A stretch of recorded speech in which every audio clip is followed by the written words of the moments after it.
All right, so I think we are ready to begin. Good evening, everyone. Welcome to the information and listening session on water quality management and the drawdown at Indian Lake. My name is Jacqueline Burmeister, and I coordinate the Lakes and Ponds program as part of Worcester's Department of Sustainability and Resilience. I want to thank you all for coming tonight.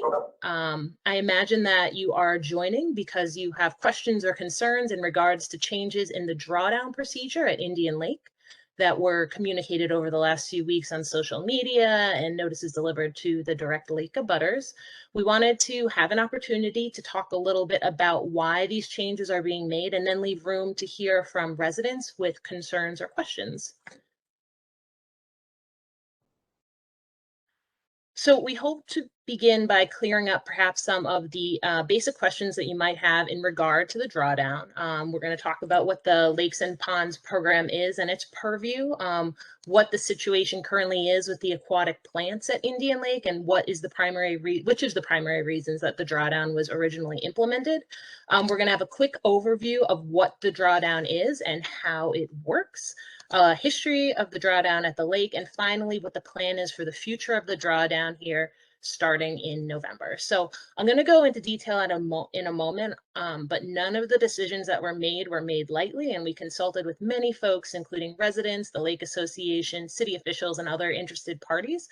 We've taken into consideration some of the challenges that may be involved, and we're going to talk a little bit more about that in the meeting, but I wanted to also give residents a chance to bring up any additional concerns that they may have, and so the last portion of the meeting will be dedicated to that. If you have a question during the presentation, if you want to put it into the chat box, we could bring it up at the end, or you could wait until the end and unmute and ask your question directly. So let's begin. So as I mentioned in the beginning, the Lakes and Ponds program is part of the Worcester Department of Sustainability and Resilience, which is created with the goal of implementing the Green Worcester Plan. So it began in 2016 to manage water quality in the 4 city-owned lakes specifically dedicated to recreation in order to preserve recreational opportunities vis-a-vis preserving and improving environmental quality. So the program regularly monitors these water bodies, including Indian Lake, and it creates and executes management plans, provides educational opportunities to keep our lakes healthy, to residents, and advocates for improvements in other areas. And so some of the accomplishments that we've had over the years include getting a state-approved water quality monitoring program, consistently monitoring water quality at Indian Lake for over 5 years. We go out twice monthly to do that. We have annual reporting and public sharing of water quality data. We've created a community science program that includes 20 or more lakes, including Indian Lake, to study cyanobacteria, or that blue-green algae there. We've created management plans for cyanobacteria and invasive aquatic plants, and do oversight of the lake treatments. We've implemented some projects to improve water quality outside of invasive plants, including a biofiltration unit to filter runoff at the Shore Park parking lot. We've implemented goose fencing to reduce bacteria exceedances at the beaches, and we are in the process of developing an alum dosing station to reduce the need for cyanobacteria treatments to the lake in the future.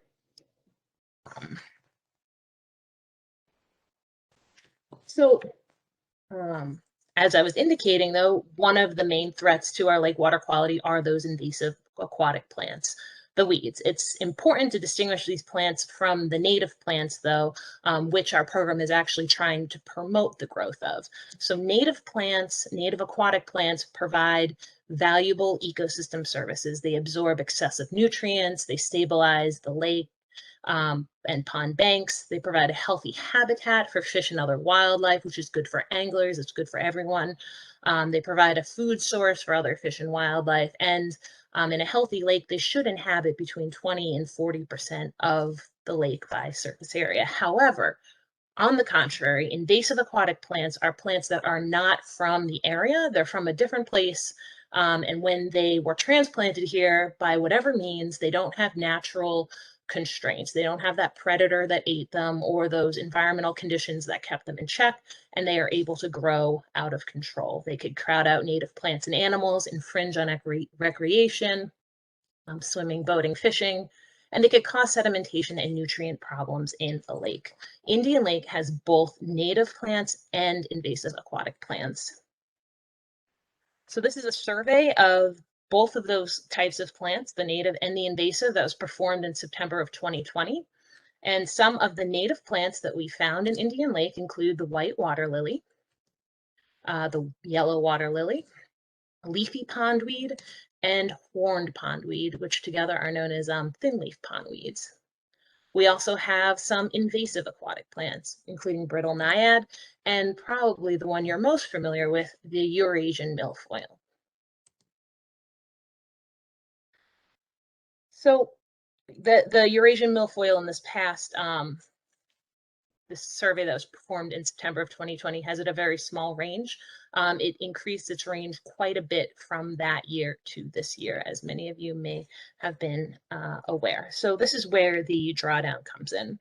So a drawdown is a method to control invasive aquatic vegetation around the shoreline by killing it through exposure to the winter elements. A lot of these invasive plants originally come from places that are much warmer, and the cold winter elements are not good for them. So the idea is that you reduce the water level so that they are exposed during those coldest of months. And while there might still be some plants in the deeper water, the shallower ones are the first ones to usually grow in the spring.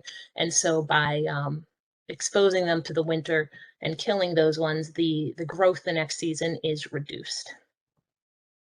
A lot of the pros of this approach is that it's very cheap to implement in lakes that have already an outlet structure that can perform drawdowns, that you can actually open the water gates and allow the water to drop down below the spillway, which Indian Lake obviously has.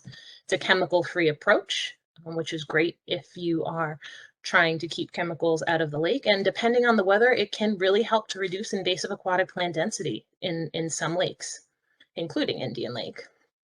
Some of the cons, unfortunately, there are always cons, is that the efficacy is very weather dependent. If you have a warmer year, you might not have as much of an effect. If you have a very cold year and the snow hits just right, it also won't have as much of an effect. It will insulate the plants.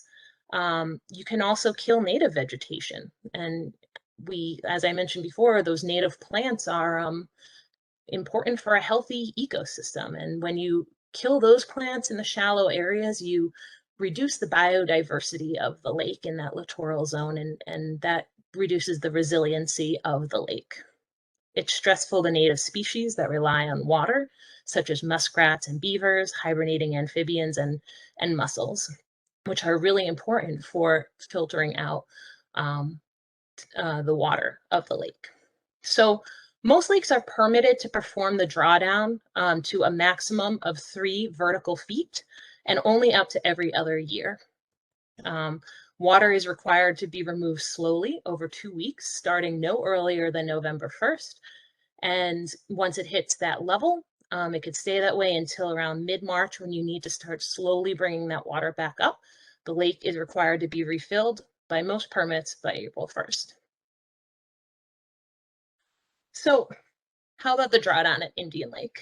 So back in the 80s, the milfoil, that invasive, that nasty one that we all know so well, made the lake pretty much unusable from a recreational standpoint. It was really thick. The Lake Association, which at that point was the primary caregiver of the lake, or caretaker, I should say, they got a quote for a lake treatment that was over $200,000.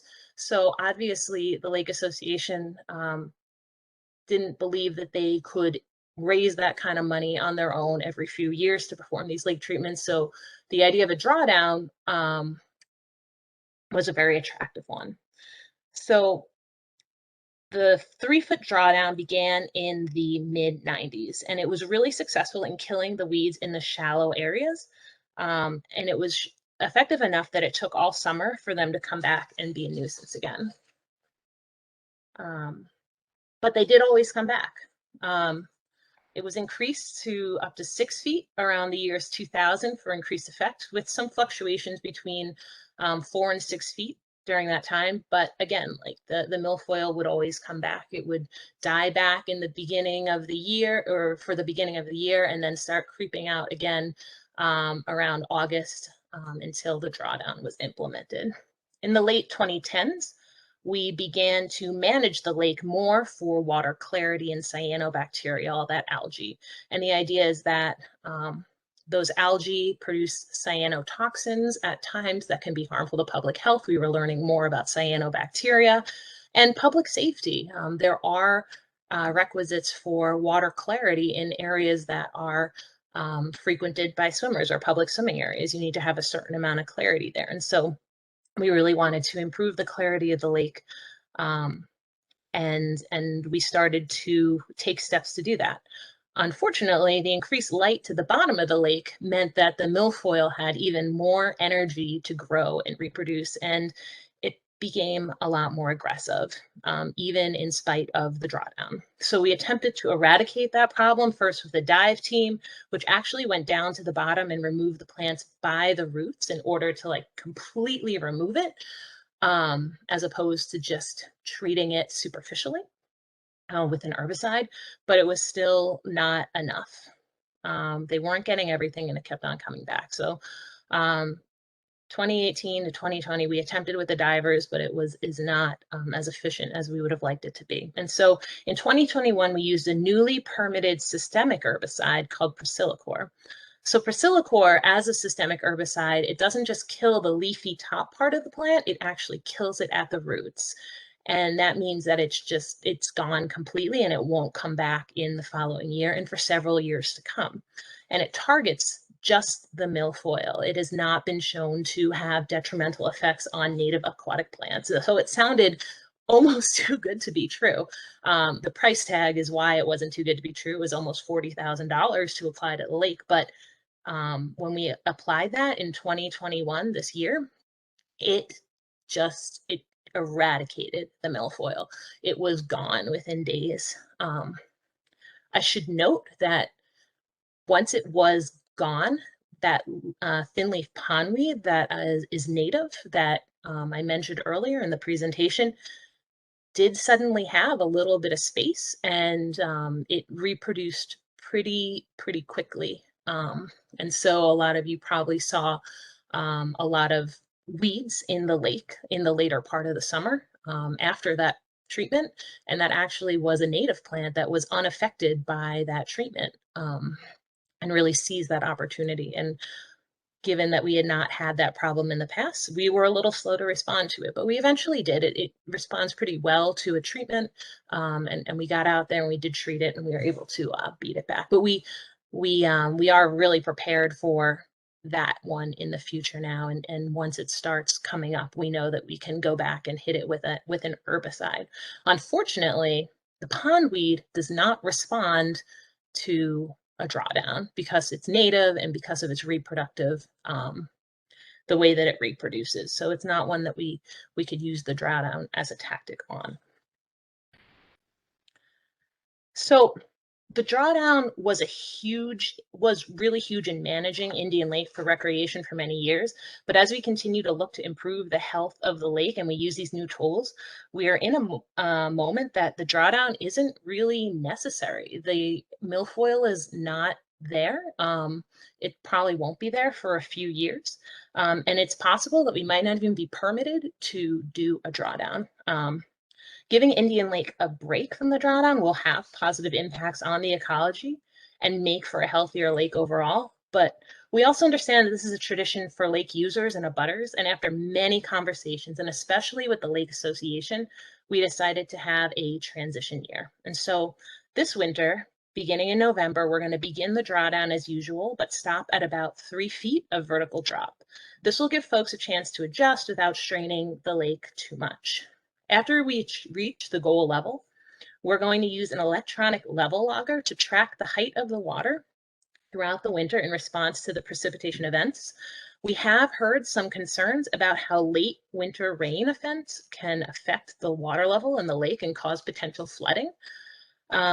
So we're going to use this transition year to track what that impact may be so that we can adjust accordingly in the following year to prevent that flooding from occurring. Come mid-March, we're going to begin to refill the lake slowly over 2 weeks with the goal of having the lake full by April 1st as usual. In the summer of 2022, we're going to be monitoring the invasive and native plants, on the lookout for your Eurasian milfoil as well as that pondweed, and we'll be ready to respond with an herbicide. We're going to reevaluate the need for a drawdown as a method of control for the milfoil. Because it's still an effective tool. So we're not going to throw out that tool. We're just going to set it aside for a little while. If the herbicide works as it's supposed to, though, we don't expect the need for a drawdown in the winter of 22 to 23. Based on our monitoring this winter, we may perform a drawdown of 6 inches to 1 foot for those flooding reasons, but that would probably be it. So that's where we're at. A 3-foot drawdown this November, monitoring the lake level, continued monitoring and management of plants during the summer, then a very small to no drawdown next winter with the possibility of